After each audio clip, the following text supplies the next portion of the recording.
सो आज की इस वीडियो में हम डिस्कस करने वाले हैं differences between the stay order and injunction order. Stay order क्या होती है कि जब कोर्ट के द्वारा किसी प्रोसीडिंग पर स्टॉप लगाया जाए।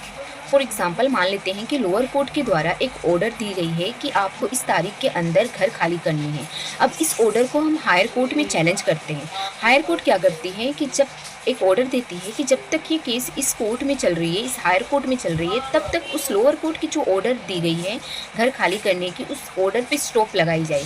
तो इस ऑर्डर को हम क्या कहते हैं? Stay order. ना इंजंक्शन ऑर्डर क्या होती है कि किसी काम को स्टॉप करवाना है, ना कि किसी जुडिशियल प्रोसीडिंग, किसी कोर्ट के ऑर्डर को स्टॉप करवाना है। यहाँ पे क्या होती है कि मान लो कोई मेरी प्रॉपर्टी पे, मेरे लैंड पे फोर्सफुली एक कंस्ट्रक्शन कर रही है। अब उस कंस्ट्रक्शन को मुझे स्टॉप करवाना है, तो उसके लिए मुझे क्या करनी होगी? इंजंक्शन ऑर्डर लेनी होगी कोर्ट से कि ये जो लैंड है जब तक डिसाइड नहीं हो जाती है कि किसकी है, तब तक इस कंस्ट्रक्शन को स्टॉप किया जाए। इसे हम कहते हैं injunction order.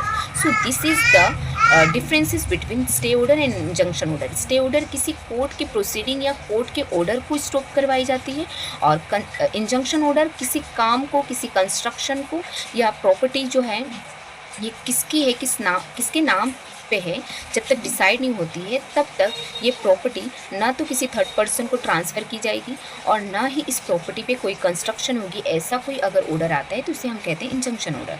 So this is the differences and concept of the injunction order and stay order.